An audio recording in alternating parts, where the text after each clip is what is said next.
बिस्मिल्लाहिर्रहमानिर्रहीम। उम्मीद करता हूँ तमाम तर लोग खैर ऑफियत से होंगे। एक नई वीडियो में खुश आमदीद करूँगा। आज़ाद कश्मीर पर से चंद अहम अपडेट्स आपके साथ शेयर करूँगा। सबसे पहले तो इंटरनेट सर्विस के हवाले से आपको बता दूँ कि जो इंतज़ामिया है उसकी जानिब से ये बताया गया था कि जो अगले 2 से 3 रोज़ के दौरान अगर आज़ाद कश्मीर के अंदर सूरत हाल जो है वो बदस्तूर इसी तरह से रहती है, यानी कि कोई बड़ा नाखुशगवार वाक़या पेश नहीं आता, तो इंटरनेट सर्विस को .वन के अलावा जो है वो बहाल कर दिया जाएगा। तो इस हवाले से अपडेट यही है कि जो अगले 2 से 3 रोज़ के दौरान जो है आज़ाद कश्मीर के अंदर इंटरनेट सर्विस को बहाल किए जाने के कभी इम्कानात जो हैं वो पाए जा रहे हैं, क्योंकि .वन के अंदर इस वक्त भी कशीदगी पाई जा रही है, तो लिहाजा वहाँ पर इंटरनेट सर्विस को फिलहाल जो है वो बहाल नहीं किया जाएगा। दूसरी जानिब चूँकि आपको याद होगा कि 2 रोज़ कबल जो .वन है वहाँ के 4 हल्कों पर जो है वो इंतखाबात करवाए गए थे, जिसमें ज़िला बाग की 3 शिस्तें थी, हल्का वस्ती, हल्का शर्की, हल्का गरबी और फिर हवेली की एक नशीस थी जहाँ पर जो है वो इंतखाबात करवाए गए थे। लेकिन उसके तकरीबन 3 हल्कों पर जो है हल्का बस्ती, शर्की और फिर हवेली की नशीस पर जो है वो धांधली के इल्ज़ाम आयद किए गए थे, और 2 जगहों पर यानी कि अल्ले 16 बाग और जो अल्ले 15 हैं वहाँ पर जो है वो रीपोलिंग का जो है वो अनाउंसमेंट कर दी गई है। और ये बताया जा रहा है कि जो अल्ले 15 बाग के 9 पोलिंग स्टेशन है, यानी कि 114 पोलिंग स्टेशन नंबर 114, 135, 143, 144, 145, 146, 147, 148 और 186 पर दोबारा वोट डाले जाएंगे। साथ ही साथ जो अल्ले 16 है बाग का हल्का, इस हल्के के मजमूई तौर पर 14 पोलिंग स्टेशन ऐसे हैं जहाँ पर दोबारा से जो है वो पोलिंग होगी, जिसमें 28, 29, 40, 49, 50, 51, 77, 91 और पोलिंग स्टेशन नंबर 109, 110, 111, 112, 143 और 149। इस हवाले से इलेक्शन कमीशन ने बताया है कि वहाँ पर जो है वो रीपोलिंग होगी, दोबारा से वोट जो है वो वहाँ पर कास्ट किए जाएंगे। और इन तमाम तर जो 23 पोलिंग स्टेशन है इन पर 15 अगस्त को जो है वो रीपोलिंग होगी। और इस हवाले से इलेक्शन कमीशन ने वहाँ के जो वोटर हैं या वहाँ के जो तमाम तर लोग जो उस हल्के से ताल्लुक़ रखते हैं उनसे ये दरख्वास्त भी की है कि दोबारा से आप बाहर निकलें और अपने जो वोट हैं वो कास्ट करें। तो आज़ाद कश्मीर के 3 हल्कों में इससे पहले जो भी इंतखाबात हुए, नून लीग ने पीपल्स पार्टी ने नून लीग पर जो है वो धांधली के इल्ज़ाम आयद किए, क्योंकि आज़ाद कश्मीर की तारीख के ये अनोखे तरीन इंतखाबात हैं जो आज़ाद कश्मीर के अंदर हो रहे हैं, यानी कि मरहला वाइज। इससे पहले आज़ाद कश्मीर के अंदर कानून साज असम्बली से बनने से अब तक जो है वो कभी भी ऐसा नहीं हुआ था कि मरहला वाइज करवाई जाए, लेकिन इस बार ऐसी बात है मजबूरी थी और इलेक्शन कमीशन ने अनाउंस कर दिया था।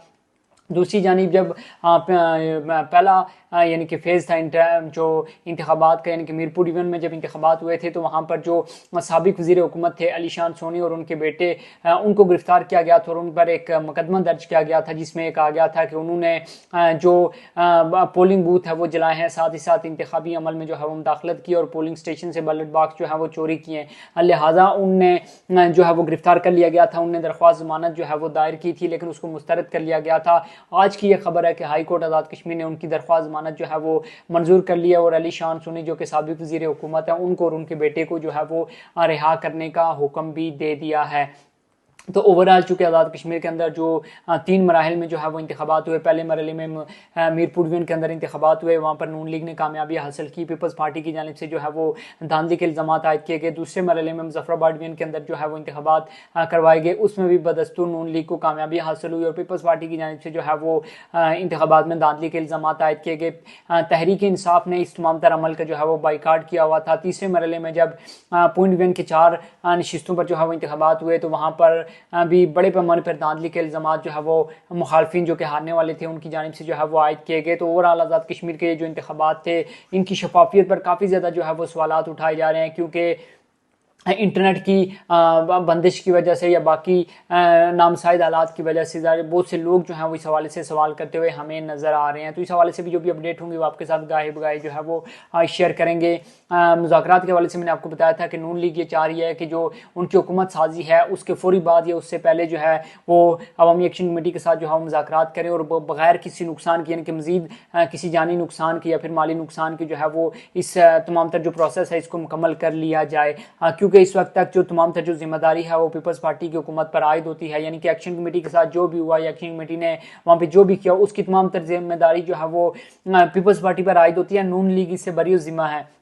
नून लीग ने जाहिर सी बात है अभी भी हुकूमत बनानी है और 5 साल तक वहाँ पे से अगर सर्वाइव करना है तो उनके लिए फिर बेहतर भी यही है कि वो किसी ना किसी तरीके से जो है वो बातचीत करें और मुज़ाकरात के बाद जो है वो अवामी एक्शन कमेटी को वहाँ से उठाएं, उनके मुतालबा जो हाँ जिस हद तक मंजूर किए जा सकते हैं, उन पर अमल दरामद हो सकता है वो करें और उनको वहाँ से उठाएं। इस हवाले से वज़ीर आज़म शहबाज शरीफ साहब ने भी गुफ्तगू की थी, मैंने आपको बताया था, और उन्होंने कहा था कि माजरीन की 12 नशिस्तों पर जो है वो दोबारा से जो है वो बातचीत की जाएगी, दोबारा से जो है वो मुज़ाकरात किए जाएंगे।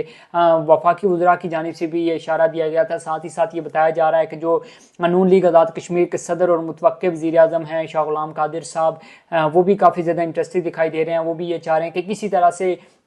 अवामी एक्शन कमेटी के साथ जो है वो मुज़ाकरात कर लिए जाएं। लेकिन एक चीज़ ध्यान में रखिएगा कि जब जम्मू कश्मीर जॉइंट अवामी एक्शन कमेटी जिसका हालिया स्टेटस या करंट जो सिचुएशन है उसमें वो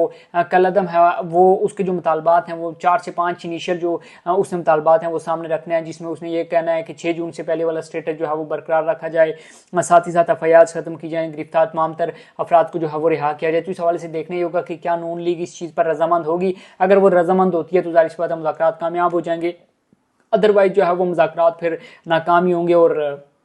फिर नून लीग की हुकूमत भी मजबूर होगी कि वो ताकत का इस्तेमाल करे और इन मुजाहिरीन को जो है मुंतशिर करने की कोशिश करे। तो इस हवाले से भी जो अपडेट होंगी वो भी आपके साथ शेयर करेंगे। साथ ही साथ इंटरनेट सर्विस के हवाले से मैंने आपको ये बताया था, और क्योंकि बहुत से लोग जो है वो कमेंट भी कर रहे थे और वो ये कह रहे थे कि आपने कहा था इंटरनेट बहाल हो जाएगा, तो अभी तक मीरपुर में बहाल नहीं हुआ, कोटली में बहाल नहीं हुआ। तो मैंने ये नहीं कहा था, मैंने ये कहा था कि जो इंतज़ामिया है इस चीज़ पर गौर कर रही है कि अगले 3 से 4 रोज़ के दौरान अगर कोई नाखुशगवार वाक़या आज़ाद कश्मीर के अंदर पेश नहीं आता तो पॉइंट डिवीजन के अलावा बाकी 2 डिवीजन के अंदर इंटरनेट सर्विस को जो है वो बहाल किया जा सकता है। इस हवाले से इंतज़ामिया काम भी कर रही है। मैंने ये नहीं कहा था कि बहाल हो गया है या बहाल होने वाला है, मैंने ये कहा था कि 3 से 4 रोज़ के दौरान मुतवक्के है, इसके कभी इम्कान ज़ाहिर सी बात है मौजूद हैं, लेकिन वो एट द एंड जो है वो इंतज़ामिया ने ही उसको बहाल करना है, वो हमने नहीं बहाल करना। हम ज़्यादा से ज़्यादा जो है वो उस हवाले से आवाज़ उठा सकते हैं, अपनी